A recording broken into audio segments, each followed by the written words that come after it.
You worked with Arthur Godfrey on his radio show. Can you briefly say something about him? During the charter years, it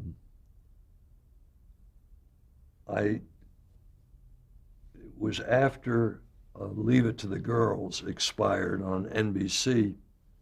I was kind of at loose ends, and I went and presented an idea to Arthur Godfrey, who had finished with television and was doing a daily radio show on CBS. And I wanted him to do a show for me.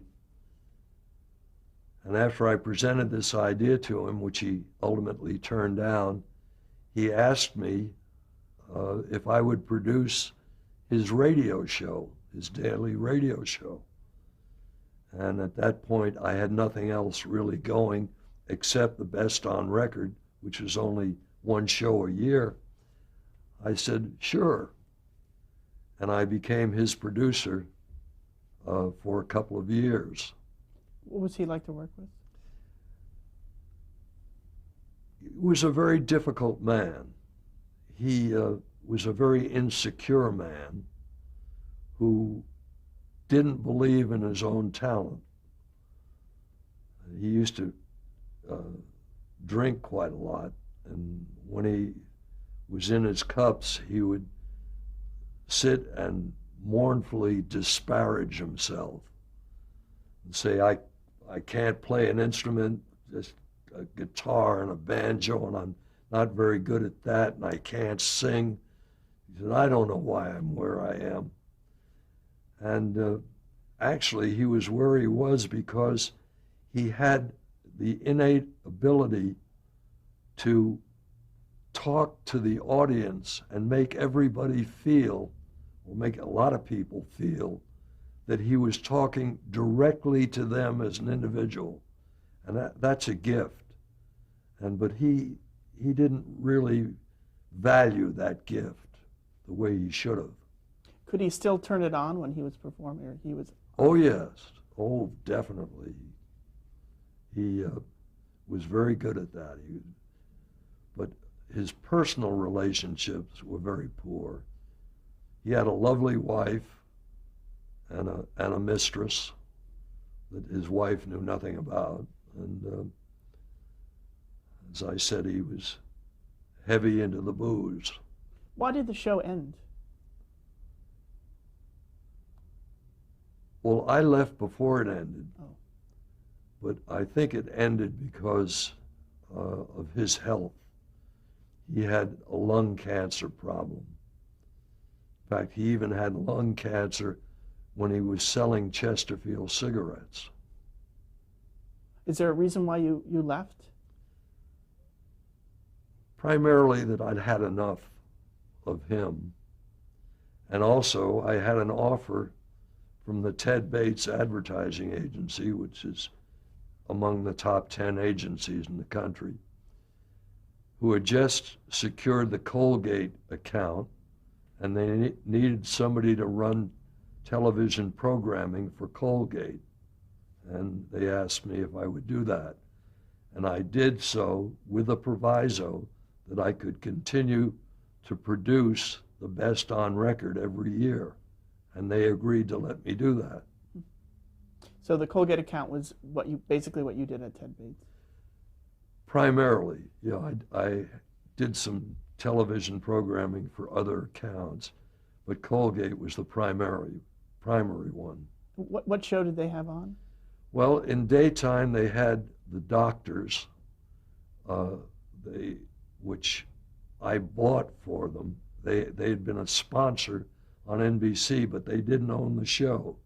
And they asked me to buy the show so they would own it.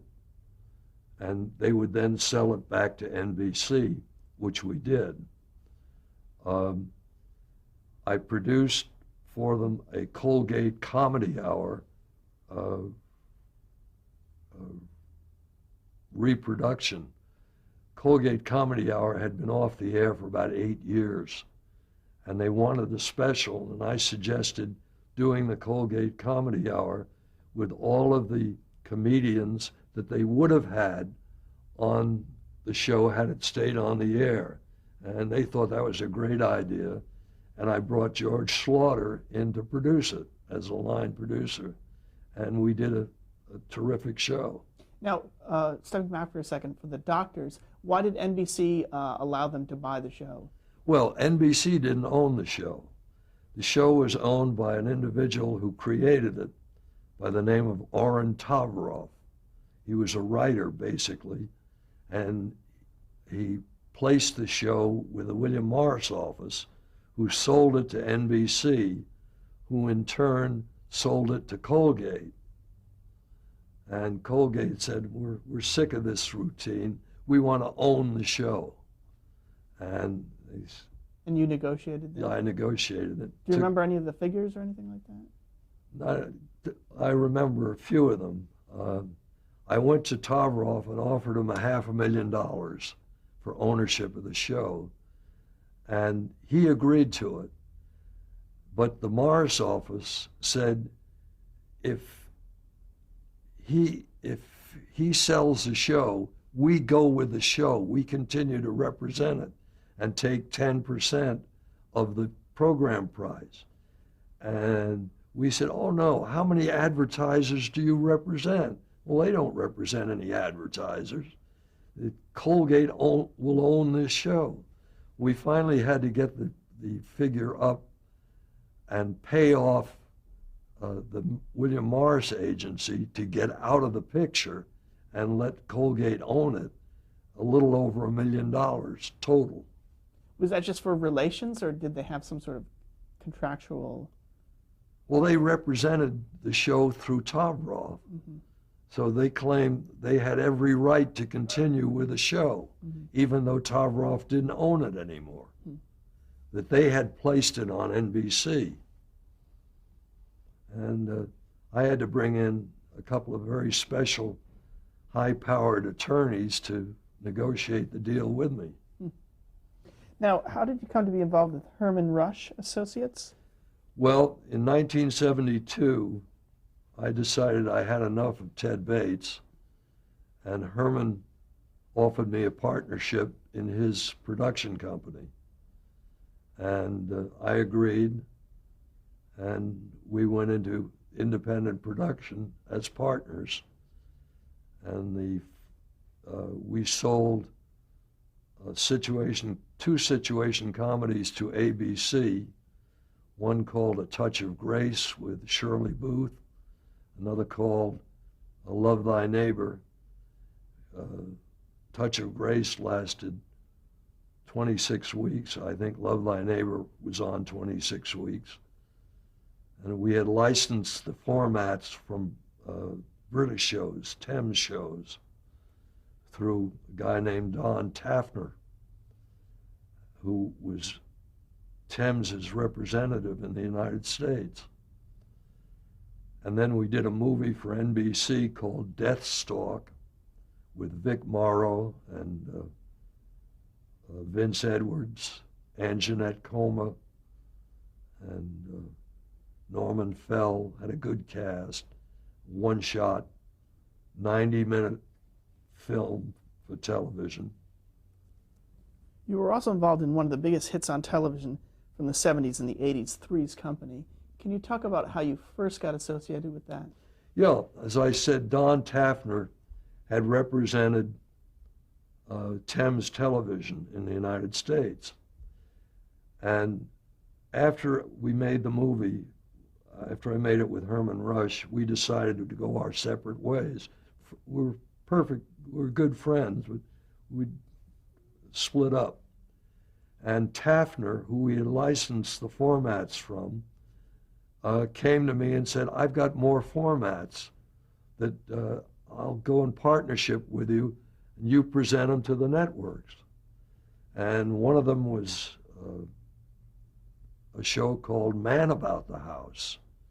Man About the House was the story of a boy living with two girls in the same apartment as a comedy, and it was a big hit in London.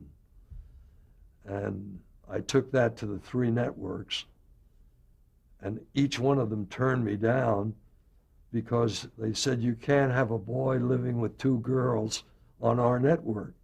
The standards and practices people refused to okay the format, while the program people thought it was great, but they couldn't get it going. And I was about to give up on that when Freddie Silverman called me one day and said, you still have that show with the boy and the two girls? I said, yeah. He said, I want to develop it. It's a breakthrough show. I said, how can you? Your standards and practices people have turned it down. He said, let me worry about that. I said, fine, we'll develop it. So we got a writer to write a pilot script for an American version of the show, and that didn't work out. Who was the writer who worked on that? Okay, so off camera we're talking about the writer. The first pilot writer who we hired to adapt the British show to the American idiom wrote the show in a way that didn't work. He made the characters very sophisticated and top level. And Silverman read the script when he did this and said, this isn't going to work. Get out to California and get yourself a Hollywood writer who can write this type of thing. And I did. I came out and I met with Michael Eisner, who was then head of programming West Coast for ABC, and who I had known as a result of, we did a pilot when I was with Herman Rush for Eisner in New York that didn't work either. And Eisner said, why don't we get Larry Gelbart to write the pilot script? And Larry Gelbart had just quit MASH. He'd done MASH all the years that it was on and had decided it was time to leave and do a Broadway show, which he wanted to write. And I went to Gelbart and I showed him the British pilot of Man About the House. And he said, look, I'm through with television. I've done 5 or 6 years of MASH. I don't want to do any more television. I said, look, Larry, will you write the pilot script that adapt this British show? He said, sure, I'll do that. And he said, but I'm going to throw an impossible figure at you.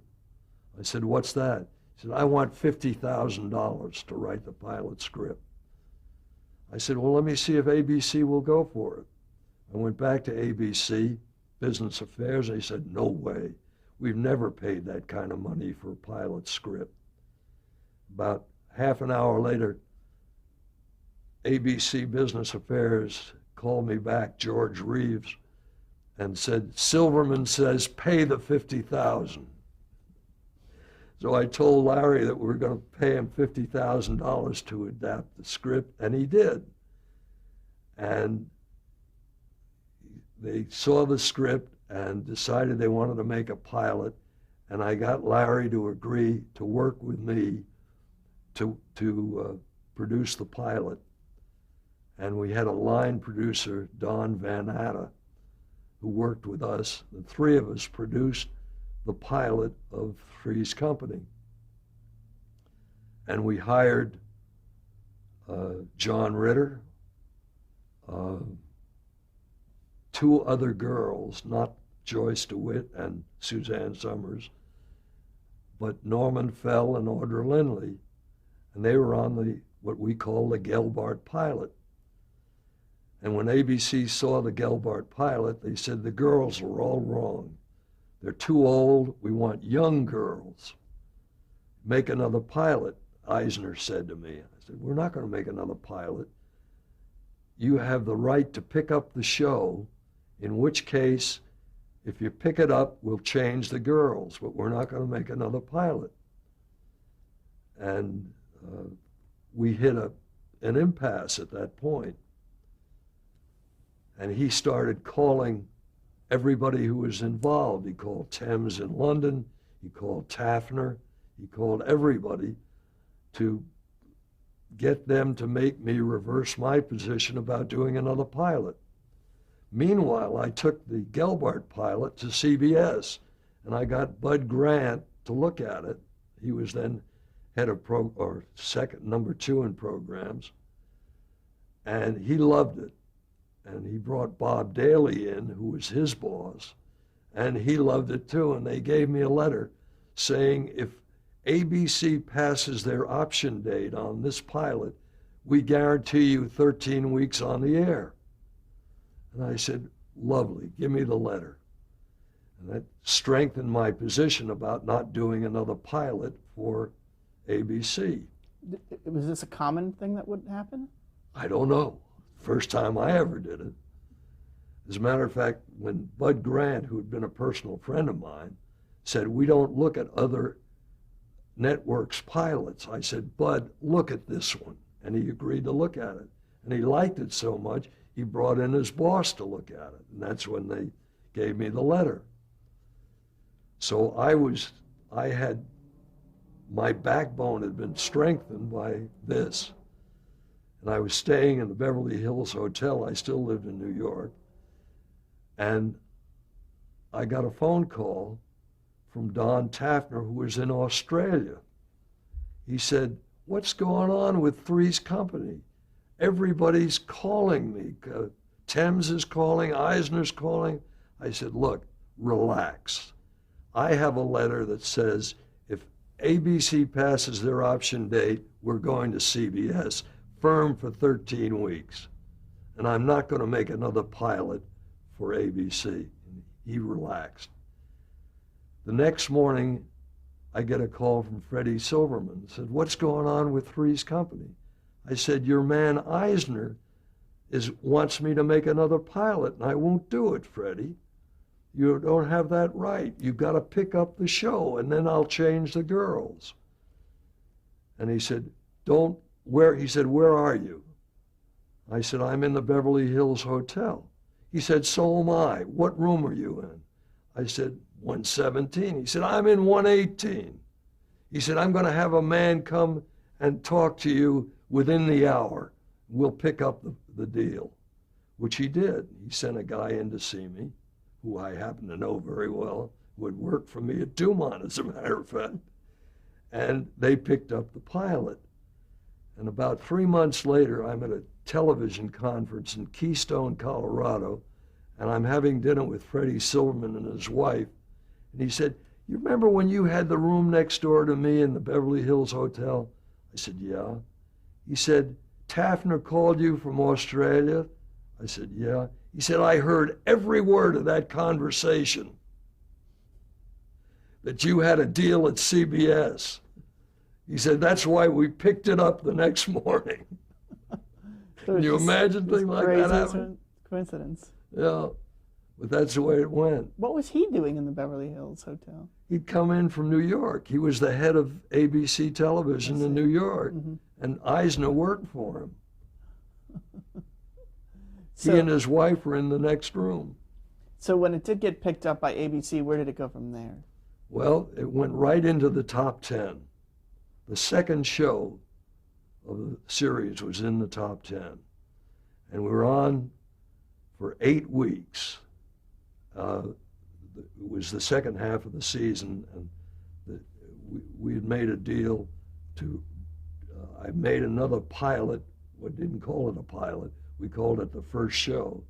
And we were on for 8 weeks. And the show just went like that. And in the fall, it was picked up on a 22-week basis. Wasn't there an interim pilot with different girls in it? Or?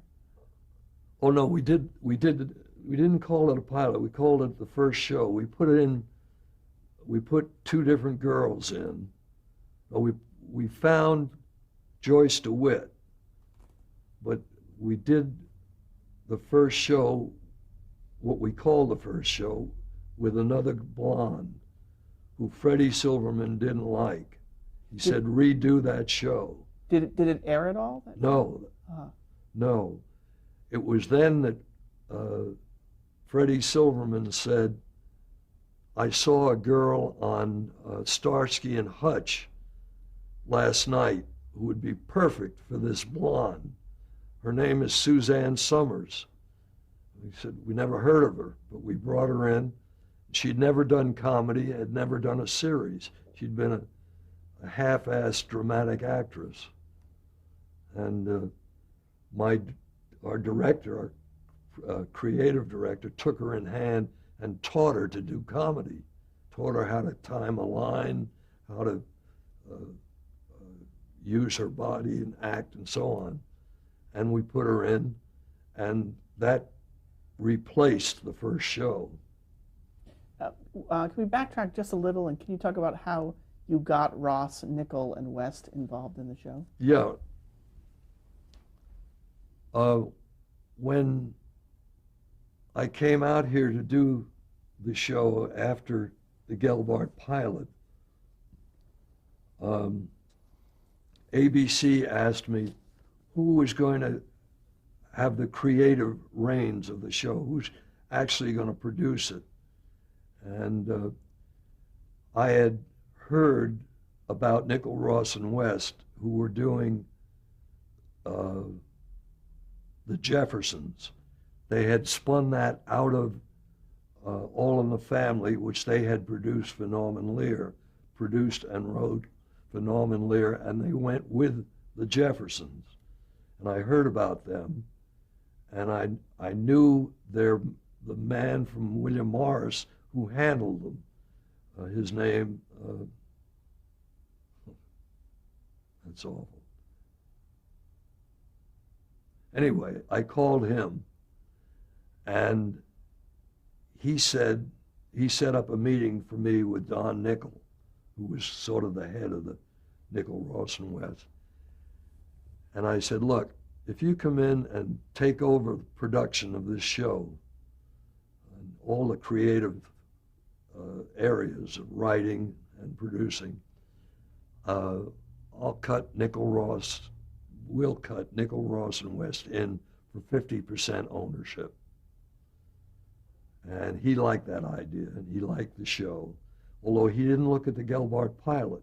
He knew the show because he was British, and he knew it from London as Man About the House. And he refused to look at the Gelbart pilot. He said, I don't want to see somebody else's work. This has to be original with us. We'll go back to the British pilot and adapt that ourselves. Nichol was telling you this. Nichol, Don Nichol, who was an Englishman. And Ross and Bernie West and Mickey Ross had been brought into All in the Family by Norman Lear. And that's when they formed Nichol, Ross, and West. And they came from New York. They had originally been a comedy team, and they became writers. So based on my proposal to Don Nichol, they agreed to do it and to tell Norman Lear that they were leaving the Jeffersons, and they were going to strike out on their own.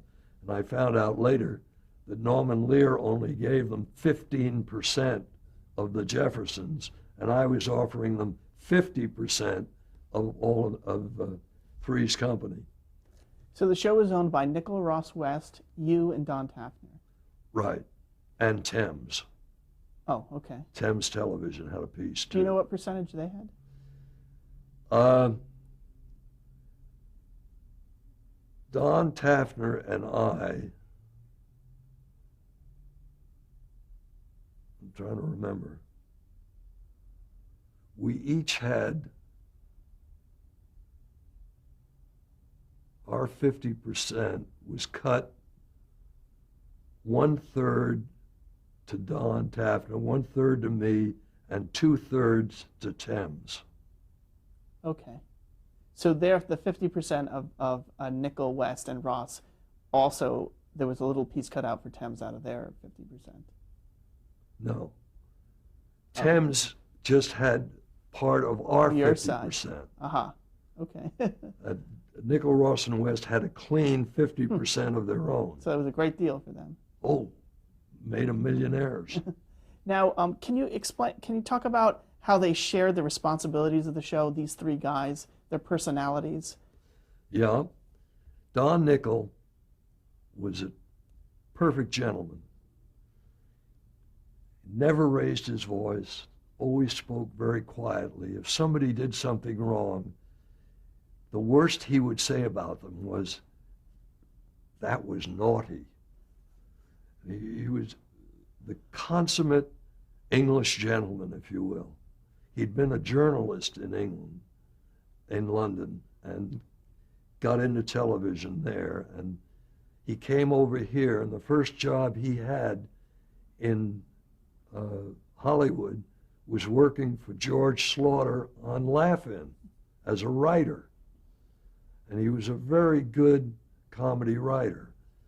And as I said, Ross and West had been a comedy team.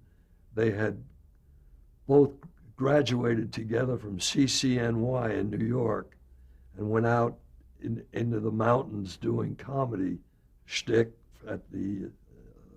on the Borscht Belt, and then became writers. And Norman Lear had brought them to Hollywood to work on All in the Family when that started. So in terms of Three's Company, who were the main writers of the three? Or they all wrote together? Or? They wrote together, but we farmed scripts out to other writers. We had as many as 12 or 15 writers contributing to Three's Company as it matured. And Nickel, Ross, and West would very frequently rewrite their scripts or tweak them or lift them,